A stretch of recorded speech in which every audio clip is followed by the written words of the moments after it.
안녕하세요, 보이다 대표입니다. 친구랑 싸우고 온 아이에게 왜 싸웠어? 이렇게 물어보면 몰라, 걔가 먼저 내 장난감 만졌어. 그럼 친구가 기분이 어땠을까? 이렇게 물어볼 수 있잖아요. 근데 아이는 모르겠어, 만진 게 사실이잖아. 아, 기분 나쁘단 말이야. 이렇게 얘기하는 아이를 보면서 어떠신가요?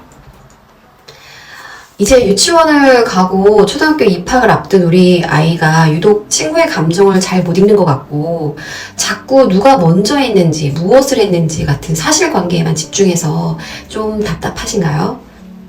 분명 친구가 속상했겠다라고 우리가 타일러주면서 일러줘도 말로는 알겠다고 하지만 정작 왜 속상한지 100% 이해하지 못하는 것 같은 그런 답답한 느낌. 우리 아이가 정서적으로 좀 덜 성장했나? 이런 생각이 들기도 하고, 이대로 크는 게 과연 괜찮을까? 이런 마음이 듭니다. 그래서 사실 걱정이 많이 되시죠. 오늘 영상에서는 왜 우리 아이가 유독 사실만 집착하는지, 그리고 교과서적인 훈육이 아닌 집에서 정말 쉽게 할 수 있지만 효과가 아주 좋은 공감을 성장시킬 수 있는 새로운 놀이 3가지도 함께 알려드릴게요. 오늘 영상 끝까지 보시면 이렇게 하면 되는구나 하는 확신이 얻으실 수 있으실 거예요. 우리 아이 왜 사실에만 집착하게 되는 걸까요? 공감 능력을 키우려면 먼저 아이의 마음을 알아야 합니다. 사실에 집중하는 아이들은요, 크게 2가지 특징이 있습니다. 첫 번째는요, 아직 타인의 관점을 받아들이기 어려워요. 그래서 내가 볼 땐 저게 파란색이면 남들도 파란색이라고 생각하게 됩니다. 이렇게 자기중심적인 사고가 아직 남아있는 시기라서 그런 거예요. 뇌가 아직 미숙하고 발달하는 과정이기 때문이죠. 2번째로요, 감정은 너무 모호합니다. 사실은 눈에 보이고 명확하지만 감정은 눈에 보이지 않고 복잡합니다. 규칙과 논리를 중요하게 생각하는 아이일수록 이 모호한 감정이 보다 명확한 사실을 파악하는 데 에너지를 쏟게 됩니다. 그래서 우리의 목표는요, 사실과 감정을 연결해주는 다리를 놓아주는 거예요. 사실 중심적인 아이를 위해서 뻔하지 않는 공감놀이 3가지 알려드릴게요. 집중하세요. 공감 능력이 부족한 아이가 아니라 공감하는 법을 배울 기회가 적었던 아이일 뿐이에요. 중요한 건 감정을 직접 가르쳐 주려고 하지 않고 관점을 바꾸는 경험을 자주 시켜주시는 거예요. 첫 번째로는요, 소리를 듣고 상상하기 놀이입니다. 이 놀이는 아이의 관점을 바꿔주는 놀이이기 때문에 자주 하시면 좋아요. 준비물은 스마트폰에서 다양한 효과음을 다운받으시면 됩니다. 빗소리, 문 쾅 닫는 소리, 아이 웃음소리, 뛰는 발소리, 이런 것들을 아이와 눈을 감고 소리를 하나 듣습니다. 예를 들어서 쾅 문을 닫는 소리를 들려주고 아이에게 물어보세요. 방금 무슨 소리였지? 문이 닫혔을까? 이렇게요. 그러면 아이가 소리를 듣고 질문을 구체화할 수 있도록 어머님이 또 질문을 하시면 돼요. 누가 닫았을까? 신나서 쾅 닫는 걸까? 화가 나서 쾅 닫는 걸까? 그럼 소리를 듣고 아이는 생각하게 됩니다. 만약 화가 나서 닫았다면 문 닫기 직전에 무슨 일이 있었을까? 이렇게 아이한테 이야기 나누시면서 그림을 그리셔도 좋습니다. 그럼 모호한 감정들이 구체적으로 그림에 나타나면서 자신의 감정과 생각을 구체적으로 바라볼 수 있게 됩니다. 그럼 이 놀이의 효과는요, 사실 문 닫는 소리에 숨겨진 전후 맥락과 감정을 상상하게 만듭니다. 사실에만 집중하는 아이에게 보이지 않는 이야기를 추측하는 힘을, 즉 공감의 기초가 되는 근육을 길러주시게 되는 것이죠. 첫 번째 놀이는요, 감정 조각하기입니다. 이 미술활동은 감정을 구체화시켜줍니다. 준비물은 우리가 흔히 준비할 수 있는 플레이도우랑 점토, 이런 쪼물락거릴 수 있는 클레이, 이런 재료를 준비하시면 돼요. 그러시고 행복한 얼굴, 슬픈 얼굴을 만들려고 하지 마시고요. 그건 너무나 우리가 형식적입니다.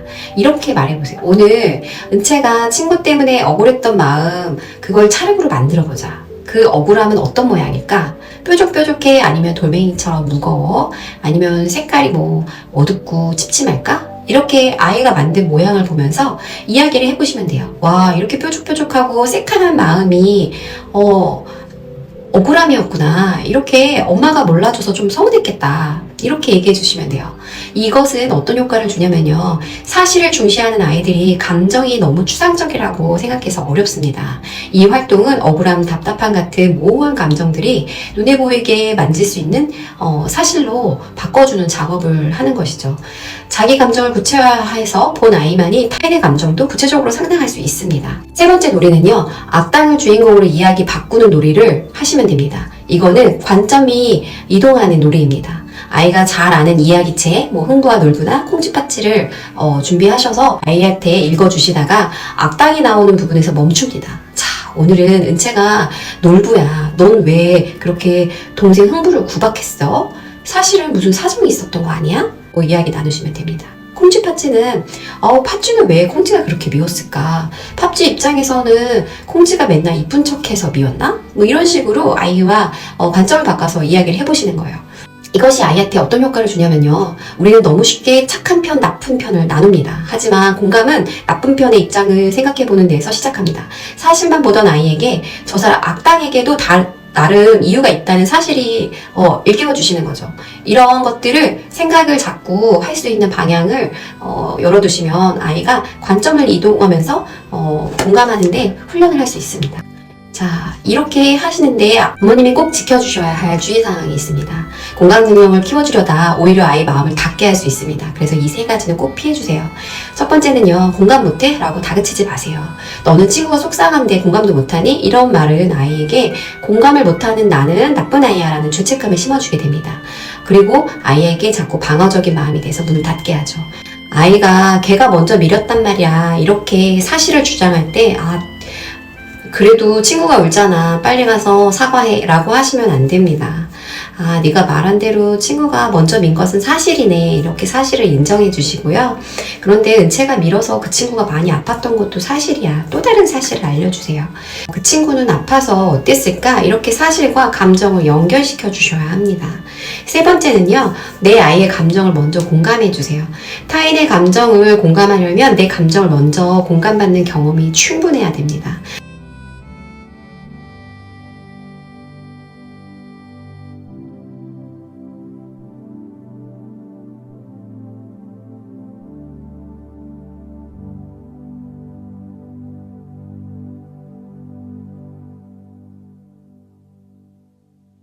그 명확한 사실의 세계에서 감정이라는 다리를 놓아주는 것이 우리가 배운 놀이들의 핵심입니다. 공감은 지식이 아니라 경험입니다. 오늘 알려드린 세 가지 놀이를 가지고 자기 전에 10분만이라도 아이와 꼭 시도해 보세요. 부모님이 자신의 사실을 존중해주면서 감정을 연결해주는 경험이 쌓일수록 아이는 타인에 대한 사실 너머에 있는 감정을 보려고 노력할 거예요. 그럼 다음에 뵙겠습니다.